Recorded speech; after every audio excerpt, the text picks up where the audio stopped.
This is Koo, and you're watching the TV Writer Podcast. Hosted by Gray Jones, the TV Writer Podcast is brought to you by Script Magazine and ScriptMag.com, the leading source for scriptwriting information in print and on the web, and by Final Draft scriptwriting software, the entertainment industry standard for scriptwriting worldwide. My name's Gray Jones, and I want to welcome you to the TV Writer Podcast, partner of Script Magazine, episode 33 for Tuesday, September 6th, 2011. I hope you had a great Labor Day, and you're going to love this podcast today. Now, I may look a little bit like a telephone operator today, and that's because I had a little audio malfunction just before starting the podcast, and so I'm using my backup device, but hopefully you're able to hear just as well, and I'll be back to my regular audio next time. But on to the podcast. Today, I'm so excited because Koo, actually, I got to tell you, is not a TV writer, but I'll tell you why he belongs on the TV Writer Podcast. Because he is a Webby Award winner, and he runs the website nofilmschool.com. And I know for many people who watch the podcast, you might be considering film school. You might be considering shooting a showcase film. Or maybe you think you might want to get involved in shooting online videos, webisodes, releasing things online. And Koo is a great example, and he's got a lot of experience, not only with that, but also with crowdsourcing, with using Kickstarter to fund a project. And so these are great things that I think could benefit a lot of people who listen to the podcast. And that's why I wanted to have him today. Before I get to a bio about Koo, just a few resources I wanted to mention. Make sure you do go to tvwriterpodcast.com to check out the DSLR page. There is a great list of resources, including a lot of helpful books, most of which I've read and I do recommend, and also guides to gear and video interviews and things like that that can help you get a lot of background information on how you can get started doing your own short films. Also, there are lots of other resources at the site, including the TV Writer Twitter database, which is past 860 writers now, and continues to climb. Amazing resource. Definitely take advantage of it. Make sure you do follow me on Twitter. @Gray Jones is my handle. And for Koo, you can follow him @RyanB.Koo. Make sure you also check out Koo's website, nofilmschool.com. It's also the home of the fabulous DSLR cinematography guide. So make sure you do go to that website and check out that free guide. It's got amazing information that can get you started. But now a bio about Koo. Koo co-wrote, directed, shot, and edited the urban western web series The West Side, which you can find at thewestside.tv. And this won the Webby Award for Best Drama Series. Filmmaker Magazine heralded the series as ingenious, low-budget, independent filmmaking that just happens to be viewable only on the web, and named him one of their 25 new faces of film. Koo has shot for Focus Features, The Workbook Project, and Ralph Lauren. He has written for Filmmaker Magazine and Weblogs Inc., and he has served as senior designer for Rhapsody and MTV. His films have been official selections at several film festivals nationwide. He was a recipient of a grant from the National Endowment for the Arts. His website, nofilmschool.com, focuses on do-it-yourself filmmaking and independent creativity, and won Total Film's Best Creative Blog Award. Right now, he is in pre-production on his first feature film, Manchild, which is being crowdsourced through Kickstarter. I urge you to go to nofilmschool.com, check out Manchild. It looks like an amazing story, and it is definitely worthy of your contribution. $10, not a lot to pay. As a matter of fact, $25 gets you a copy on DVD. Check it out, and let's pay it forward. But right now, you're going to be fascinated by my interview with Koo. Let's roll. This is Gray, and I'm here with Koo, who runs nofilmschool.com, is a Webby Award winner, and a whole bunch more. How you doing, Koo? Excellent. Glad to be here. Yeah. And I'm really thankful that you could join us. This is a TV writing podcast. And so you may have wondered initially why we're going to have you on when you're not a TV writer. but I definitely want to hear from you how you basically were able to get a great reputation very quickly through some really innovative things that you did. And in particular, I think this is going to be of great interest to people who want to do their own short film or webisodes or feature themselves. And so I think it's going to be awesome to hear from you. But we always go way back. And I'd like to know, first of all, where you grew up and at what point growing up did you decide that you wanted to do filmmaking? Okay. I'm originally from North Carolina.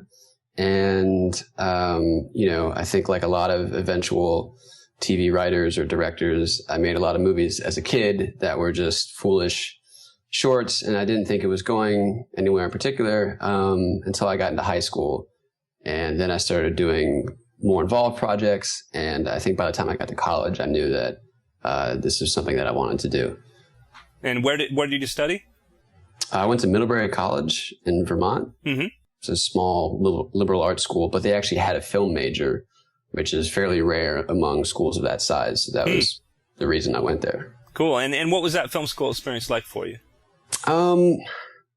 Interesting. Considering I run a website called No Film School, I didn't decide to continue and go on to grad school for film. Mm-hmm. But from a criticism and a historical standpoint, I found it more useful than from a production standpoint. Mm-hmm. But I don't know what to say about film school. Yeah. Well, you know what? Let me bridge the topic there because I think a lot of what you're saying probably relates to the fact that it was a relatively small school. I think the bigger film schools would probably be more involved in production. Absolutely.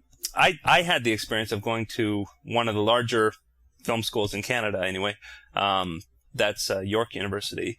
And basically I went to 4 years of film school, came out of it with a degree and that's great. Came out of it with a few films. One of them actually went on to win awards internationally, which was awesome, but $60,000 later. And, and really looking back at it, there are a couple of main things that I took from it. I mean, number one definitely was that one film in particular that did really well afterwards. Awesome stuff. Number two, I met some people there that I continued to keep in touch with, and most of my jobs now come from that core group of people. Absolutely. And then 3, I learned a few things that I could have learned from a book and trying myself. And and I know that right now, and this is not to insult the film schools. I mean, definitely, if you go to one of the bigger ones and more expensive ones like USC or UCLA, there are more things that they can give you, or NYU, because they can actually get you into the industry in those cities, which is awesome. But if I were to go back and do it now, I would probably spend about $1,000 on every kind of book I could order from Amazon.com and read everything I could about all of the technology and techniques and that kind of thing. I would buy myself about $5,000 or $6,000 or $10,000 worth of gear, and I would just go and shoot stuff. And I would network to get networking connections. I mean, I'd go to networking events and I'd reach out to people and that kind of thing to meet that need. But looking back now, I think that I could actually learn more on my own than what I paid $60,000 to learn. And I would produce more content in the same amount of time. What do you think about that? Right. No, I mean, that's exactly what, that's the reason that No Film School is named as it is because I think film school has changed a lot since, for example, the 70s when you had to go in order to get access to film equipment to shoot on 16 or 35 millimeter. And every movie back then was not available to watch streaming or on DVD. And, you couldn't go to Amazon.com and find somebody's list of best film textbooks and just buy everything there. It's much easier to self-learn now. And, if you paid $60,000 for film school, a lot of the best programs now are 2 or 3 times that now. Yeah. And, if you feel like you're artistically mature to the point where you could make a very involved short or even a feature, then, $200,000, maybe it's better off invested that way. Now, no film school is not named that because I don't think it's not that I think no one should go to film school. It wasn't the right choice for me. And I thought that, to go out and live my life and figure out what I wanted to say about the world was a better approach for me as opposed to continuing to study in a classroom. But certainly the shooting tools are much cheaper and more available than they were before. And that definitely changes the equation. Mm-hmm. Absolutely. Absolutely. I mean, even while I had free access to equipment back in the early 90s, it cost $10,000 to make a 10-minute film. Right. Now I could make a film that is far greater quality than that for virtually nothing with the equipment that I already have. Absolutely. But as you said, you did get some things out of it in terms of the networking and the connections and those kinds of things have been something that, has maybe been lacking in my career because I decided to go this route. So it's certainly pros and cons both ways, but, you can learn a lot on your own. And if you don't have the money for it, there's certainly no reason to break your back with student loans, I think. If you can just go out there and spend a few $1,000 on a DSLR and some equipment and go out there and try your hand and learn by doing. Mm-hmm, absolutely. And obviously you have to know your own character. I am definitely a self-starter. I'm a very self-motivated person, and I can learn things and do things on my own. Not everybody's necessarily like that, and it's not a bad thing if you're not like that. Some people need to have a more structured kind of learning environment. It's not, right, again, that's bad necessarily, but I think all of the things that you do get from film school, you could get elsewhere for a lot cheaper. And I know even, say, for instance, the experience of workshopping and that kind of thing, there are groups that you can even form your own group. You just make an ad on Craigslist and say, hey, you want to just go shoot some stuff for fun? Mm-hmm. and you can build relationships and get practice and not have to, pay $600 for that course. So anyway, back to your website then. Tell me why you started that website and what you hope to offer and what your experience has been through running that site. Okay. I originally started the website in 2005. It was actually just a personal blog then. And my goal was to get myself from North Carolina to New York. And long story short, the website actually allowed that to happen. I got hired as a designer at MTV. And that was what allowed me to move to New York. But then, sort of a long story, but to keep on the website topic, in the beginning of 2010, I decided to relaunch the website and make it less of a personal blog and more of a site about the kinds of things that I had learned along the way that, basically what I would have wanted to tell myself a couple of years ago. And so I decided to make it sort of a daily updated website about shooting and editing and distribution and just independent filmmaking in the 21st century, how it's changed from maybe what people's perceptions of filmmaking was a decade ago. And so, it's a daily updated website, and it's been instrumental in sort of building an online following that has helped get me to this point. Mm-hmm. And tell me about the DSLR cinematography guide. Okay, so, I didn't think that launching a website that no one knew about was gonna, it's not a news story if you just launch a website. Mm-hmm. But at the time I was researching a lot about these new HDSLRs that shot amazing movies. And it was taking me a long time to sort of figure out what are the accessories you need to turn this still camera into a movie camera and make it behave like a movie camera and, record audio like a decent film camera. And so after all this time spent researching it, I decided that, other people are probably doing a lot of research too, and it's confusing. So if I wrote the guide myself and made it organized in terms of telling people, from chapter 1 to chapter 2, the things that you need to know, that would be something, if I gave it away for free, would help get the website on people's radar, as opposed to just starting a website from scratch. So, I decided to write this thing. It's like 114 pages or something. But just by giving it away for free, hopefully, I hope that would attract an audience. Oh, and I certainly, that's how I found your website. Great. And I really, really appreciate that guide. And I should stress, if there's one reason to visit nofilmschool.com, it's to get that guide. And if you want to know how to get started, there's great tips involved, and it's free, which is awesome. And so, and just, we should probably have an aside for a second and acknowledge something, and that's that there is a huge reason that people are so excited about these HDSLR cameras. And that's that, and I can relate. When I went to film school, the most coveted equipment were the film cameras, and it was something that you just couldn't get elsewhere because they were way too expensive. Right. And so to get the quality that you needed to get into the film schools, etc., film festivals, you had to have these great cameras. And that was almost 20 years ago.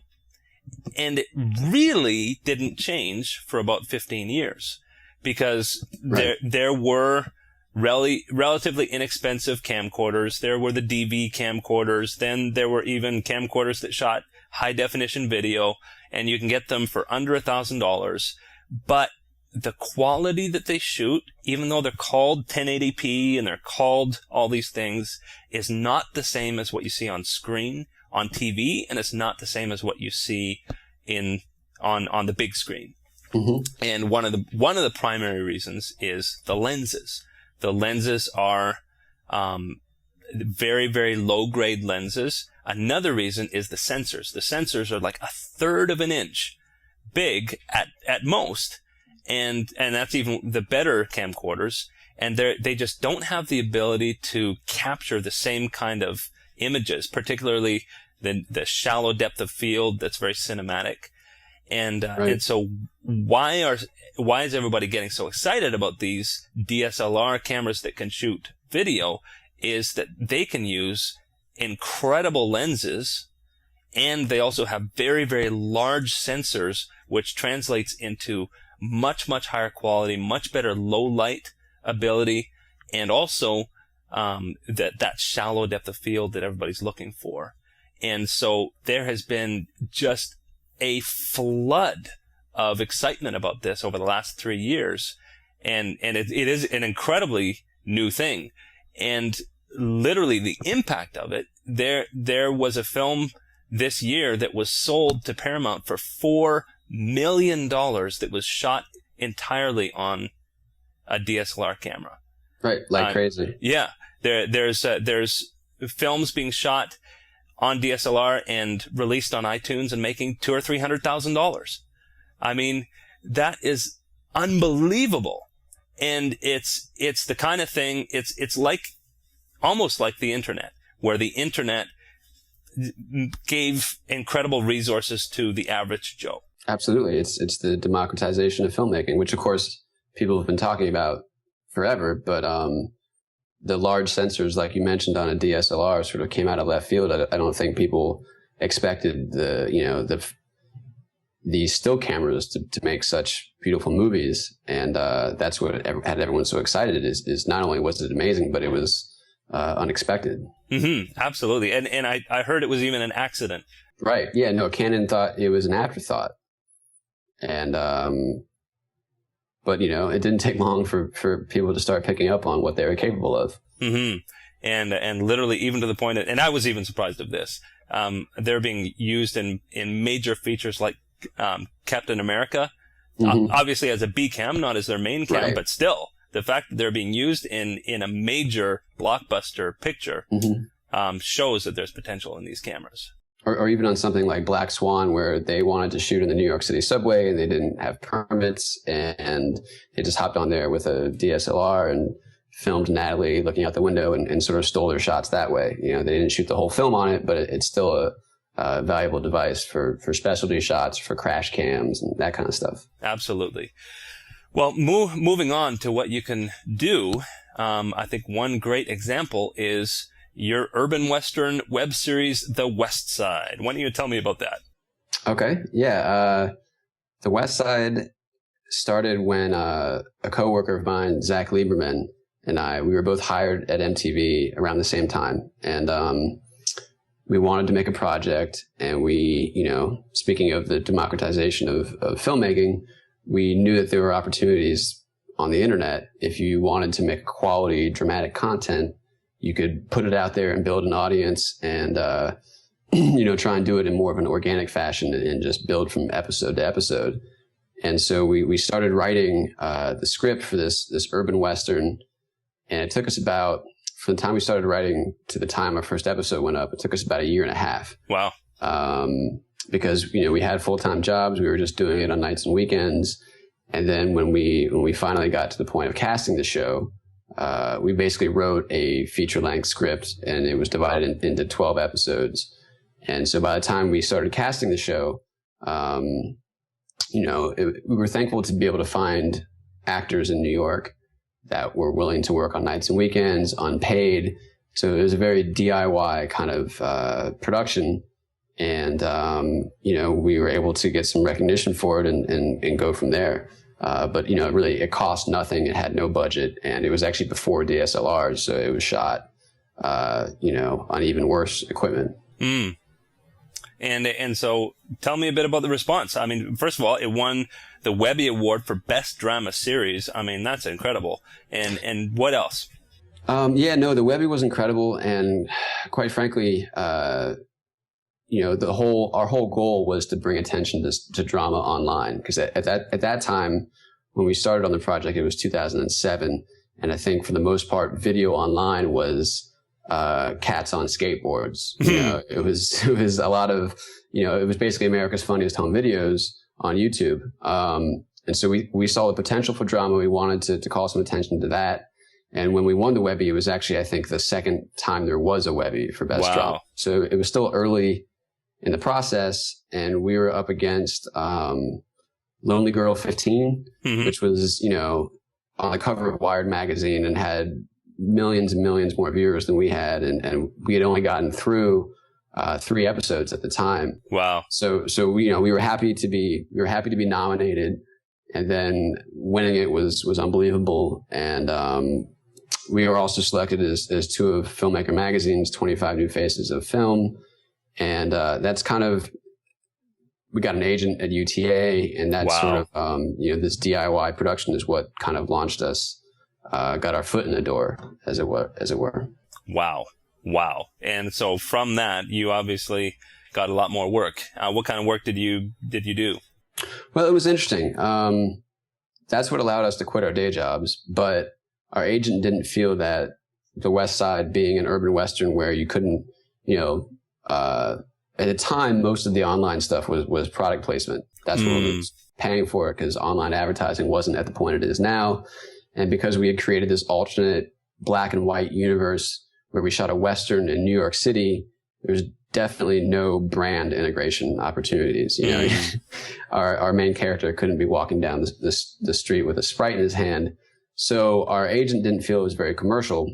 So he wanted us to come up with with another project that was, more viable online. And so we came up with an interactive project, and we ended up writing the full script for it. Again, it was episodic, but it was actually, there were multiple storylines taking place at once. So it was a lot more writing. The script that we had written was 145 pages. And if it were to get made, and the project has still not seen the light of day now, but if it were to get made, the script would probably actually be about 500 pages. So, the West Side got our foot in the door in that sense, in terms of getting us meetings and going out to LA and trying to get a successive project made. And at the same time, I was freelance shooting and directing and doing side jobs like that. Very, very cool. And so through all of this, you got the idea for a feature. And tell me about that process, about coming up with the idea for it and how you thought about how you're going to implement it.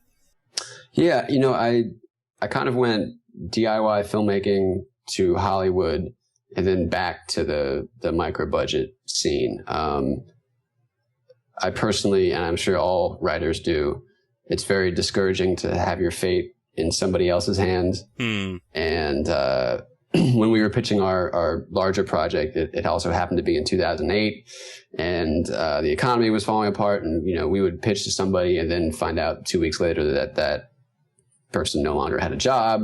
So it was a very educational process, and as someone who's worked really hard to shoot and edit in addition to writing, I came back to New York and wanted to write a script that I was personally passionate about, and that I also thought I could make for, a much lower budget than what is typically seen in Hollywood or what we were asking for on our other project. And so that's how I arrived at this point now. And so tell me about Manchild. Okay, so the project that I spent the last year writing, the project that I thought I could do for on a micro budget, is called Manchild, and it's about youth basketball. I've been a basketball player all my life, but once I started researching how young the recruiting has gotten, it became interesting from a dramatic standpoint, not just from my personal interest in the sport. And that's because the point that we're at now is where 11-year-olds, 12-year-olds are being nationally ranked. And there's a lot of the illegal recruiting that you typically have seen on movies for high school athletes or college athletes, and the stories that you hear in the news about this all the time. That stuff is actually beginning much younger. And dramatically, it's very interesting to think about kids who may not have a whole lot in their lives before they're even teenagers, yet they're hearing about what they could have or what they could be one day. And so there's a huge dichotomy there, and there's a lot of pressure on these kids. And so I started researching that a lot. And then, after several months of research, started writing the script for it. And the script just got into IFP here in New York has an emerging narrative program in September, and the Film Society of Lincoln Center has a new program called Emerging Visions. And so when I had finished a draft of the script and applied to these things, and when it got in, that's when I felt like, okay, it's time to do, some fundraising and post this to my website and really try and make this a movie that's going to be enabled by the community of independent filmmakers, as opposed to, one or two individuals and gatekeepers. And so, and just to explain, when we talk about micro budget on this level, we're not talking about the $5,000 or $10,000 of gear. There is a budget to do actual feature films. Yeah, I wish it were cheaper. That would be a lot easier. Unfortunately, it's a sports movie, and so you have a lot of logistically, you have a large cast of the home team and the away team, and multiple games and multiple gyms, and the school and the coaches and the extras in the crowd. And typically these sports movies are very expensive. Thankfully, because my movie's protagonist is 13, it's taking place in a middle school gym, and everything is much more, everything is scaled down. So, but at the same time, I would have loved to come out and say, okay, I can make this movie for $25,000. And that's just unfortunately not the case. So, the budget that I'm trying to raise right now via crowdfunding, which I'm sure we'll talk about on Kickstarter, is $115,000. And for a sports movie, that's still... Oh, that's peanuts. It's peanuts. Yeah. But, that's an ambitious crowdfunding campaign. And if I thought I could make it for less, then, I would have made the number smaller, certainly. Well, let's talk about crowdfunding. Now, crowdfunding in general, and also Kickstarter, and how, let's start with Kickstarter, and tell me how, for your film, Kickstarter works. Okay. Well, so Kickstarter is, it's crowdfunding. So you are looking for a small amount of money from a large amount of people, as opposed to a large amount of money from a smaller number of people. It's more like I think we saw the revolution that the internet has brought to political campaign finance in terms of being able to reach a much larger group of people. And so that's what crowdfunding is. You know, you come up with rewards that you feel are, appropriate to different pledge levels. And in the case of Manchild, for example, if you pledge $10 to the project, then when the film is done, you get a download of the entire movie. So you're essentially pre-buying the movie, but you're actually enabling it to get made. Mm-hmm. And so, you come up with different rewards, and you go out there and you try and drum up support in the community for your project and make it that way. Mm-hmm. I love it. And it on that level, it's actually really cool, because I know that there are a lot of people who would love to get involved in filmmaking in some way. Some of them do already by investing in independent films and that kind of thing.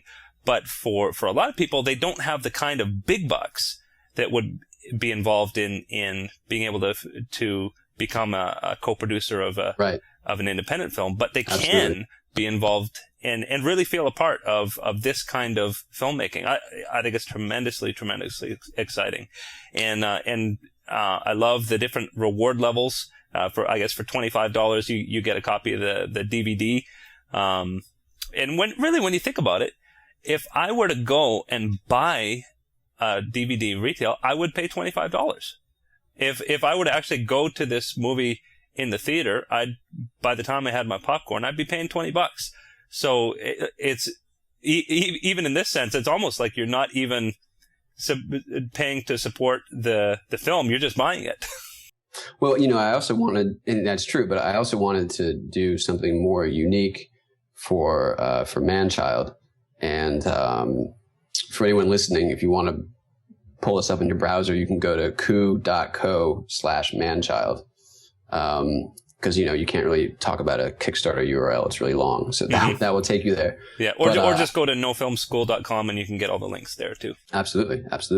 But I wanted to do something that would give people who make the production of Manchild possible, that would give them something unique, so that they wouldn't just get the same DVD that would come out eventually in stores 2 years from now anyway. And that is, for that budget level, if you think about a feature film, 24 frames a second at 60 seconds a minute at 80 minutes long, that's 115,000 frames. So every dollar donated to the film becomes a frame of the movie. And that in turn, when the movie is done, the backers will be sent the unique frames of the movie that they made. So that way they can actually see what they made possible. And that's something that no one else in the world will get. And that's something that you get as a reward for being on board with the film from the beginning. That is really, really neat. And will probably take you a lot of work when the thing is done. Well, yeah, no, you have to do it programmatically, of course. Yeah. You have to have a database and enter the finished film output and the backers and create it that way. You can't, thankfully we've gone beyond celluloid. We're not going to be sitting there cutting up frames and sticking them in an envelope with a stamp. Yeah. And so, wow. Well, that's awesome. And so right now, you're kind of on pace. I know you said that it's not uncommon around halfway that it looks like you're lagging a bit, but then towards the end it picks up. So I'm very, very hopeful that you'll reach the goal, because tell me what happens if you don't reach the goal. I think I fall off the face of the earth, and I don't know, I go rethink this whole career. No, what happens if you don't reach the fundraising goal is you don't get anything. So there's a tremendous pressure on you to make the goal that you set. And this is true on Kickstarter. If you take a platform like Indiegogo, which is, you can do all or nothing, or you can do just regular, please pledge what you can, and then whatever you're able to raise, that's what you get. On Kickstarter, everything is all or nothing. So you set a goal, you set a time limit, and if you don't make your goal by that time limit, then you end up with nothing, and nobody's credit card is charged, and you go back and figure out what you're going to do with your life instead. So we're a little bit, they have, as the project creator, you're given a graph on the on your control panel, and you get to see how you're doing in terms of how far you are on the x-axis versus the y-axis and time and money. And we're very close. The project, when it launched, thanks to No Film School readers, there was a huge launch and we got way ahead. And typically what happens in the middle, it's hard to sustain the kind of effort that you getting out to new people all the time. So in the middle, it levels off a little bit. But, it's been incredible so far because, of course, when you launch this, you have no idea whether you're going to get any money whatsoever, whether anyone's going to donate. So to be where we are now is incredible. And, I just need to keep foregoing sleeping and eating and putting myself out there in as many ways as possible. And hopefully we'll get there. Mm-hmm. Well, I urge every single person who's listening to this podcast, first of all, and don't do this for free, go to nofilmschool.com and download that DSLR cinematography guide, read it, and I'm sure you will agree that you get as much from that guide as a lot of the books that sell for $15-20 on Amazon. Even if you're just paying for what you got out of that guide, I highly, highly suggest that you support this film. And also, just to pay it forward, you do this and you watch this process, you will learn from it. And I really appreciate Koo being a pioneer in this sense, pioneering the web series, pioneering doing a film through this crowdsourcing. And so we can watch you get to make the mistakes. Hopefully not so many, but we get to watch you go through this process and learn from it. And then later on, when we're ready to do our own Kickstarter campaigns and crowdsourcing, we will have benefited from that wisdom that we learned through this. So absolutely urge everybody listening and watching to go do that. Even if it's $10 or $25, it will help tremendously. Oh yeah, every dollar helps, and thank you so much for saying that. I think that's really the idea of No Film School is to for me to make mistakes but at least be able to share the things that I learned from that. And I hope that No Film School to date has featured things like the DSLR guide, because those are the experiences that I've had, and that's what I've been qualified to talk about. But I hope that by making this movie, then I will in turn be able to talk about, pre-production and scheduling and directing and film festivals and distribution and all of the things going forward that I haven't been the most qualified to talk about. And so I hope that, if the No Film School community and the readers are able to back the project and make it a reality, that it will then, they will be able to learn a lot more about filmmaking from what I'm able to learn by going through the experience of making the movie. Mm-hmm. And so as we start to wrap up here, we always end with breaking in tips. And I think for this particular podcast, it'll be slightly different. And I'd love to ask your tips on if somebody is interested in doing this kind of thing on their own. And I'm not talking about crowdsourcing feature. I mean, that's later on. But if somebody's interested in maybe buying a DSLR and starting to shoot some short films or showcase work, their goal may be to get noticed or use this as a way to break in, how should they get started? I think we sort of already touched on that in terms of talking about how inexpensive the tools have gotten these days. I think if you have a big idea that's going to require outside investment, the best thing is to figure out if you can make a snippet of that or just scale it back or find a way where you can make this project with your friends and with non-actors or however you can in a way that no one's going to be able to tell you no. Mm-hmm. Because I spent a lot of time pitching to studios and hearing no. And as a filmmaker, you don't get better that way. Mm-hmm. You might get better as a pitcher. You might get better as a businessman. You might, become less naive about the industry. But in terms of writing, in terms of directing and actual hands-on filmmaking, I think the best thing to do is get a DSLR, go out there, make it.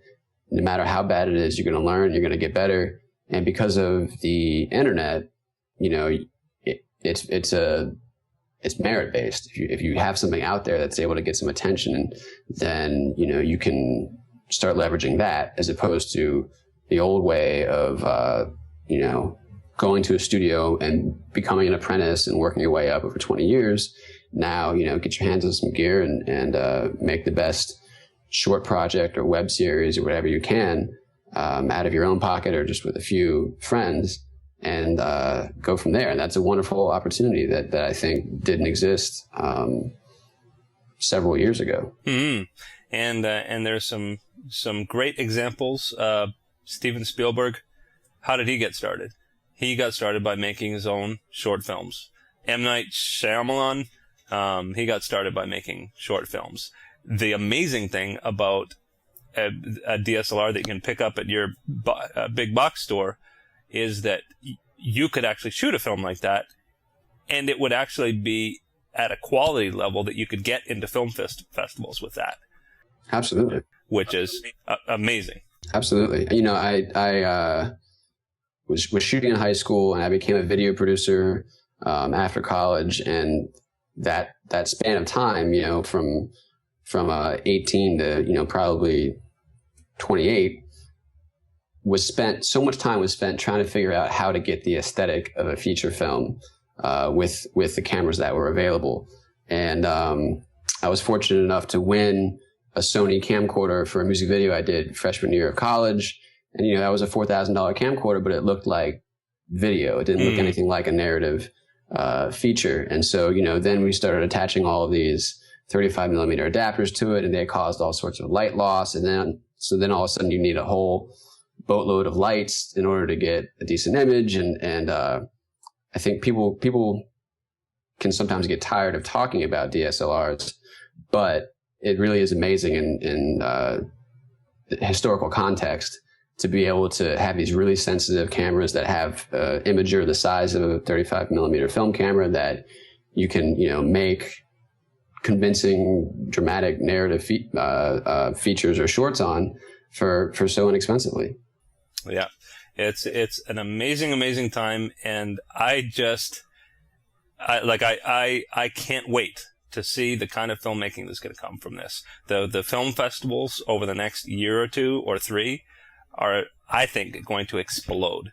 And we're going to start seeing a lot more really high quality stuff going online.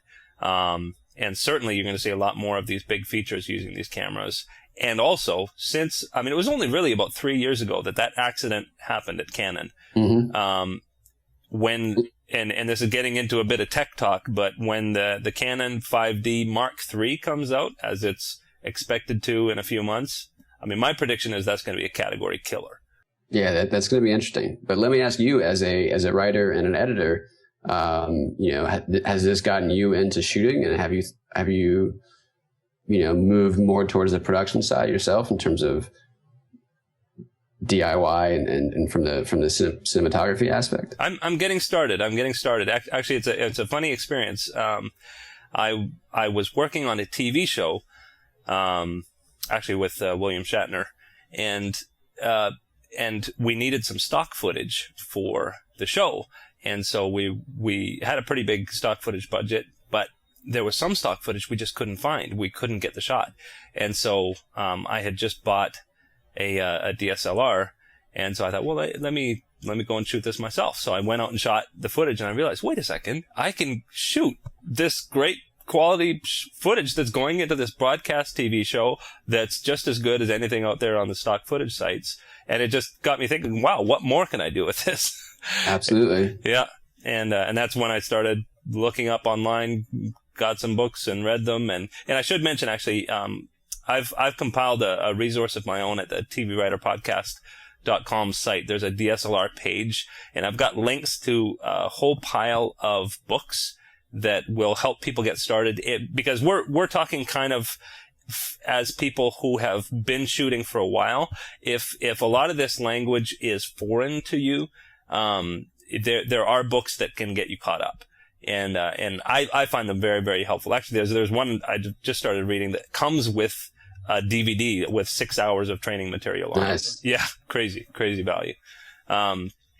But anyway, there are lots of places that people can get started. And I'll say it again, get that DSLR cinematography guide from nofilmschool.com. Very, very helpful stuff. So, but I guess that's it. Other than the fact that I'm going to be watching closely to see Man-Child get made, and I wish you the best of luck shooting that movie. I'm confident you'll make the goal, and I'll help to tweet and get you some more people doing this Kickstarter thing, because I think it's a very, very worthy project.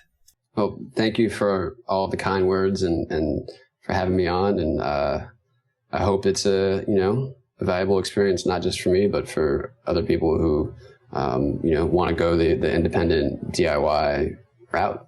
Great. Well, so we'll wrap it up here, but thanks so much, Koo, and I wish you the best of luck. Thank you. Okay, bye-bye. Hosted by Gray Jones, the TV Writer Podcast is brought to you by Script Magazine and ScriptMag.com, the leading source for scriptwriting information in print and on the web, and by Final Draft scriptwriting software, the entertainment industry standard for scriptwriting worldwide.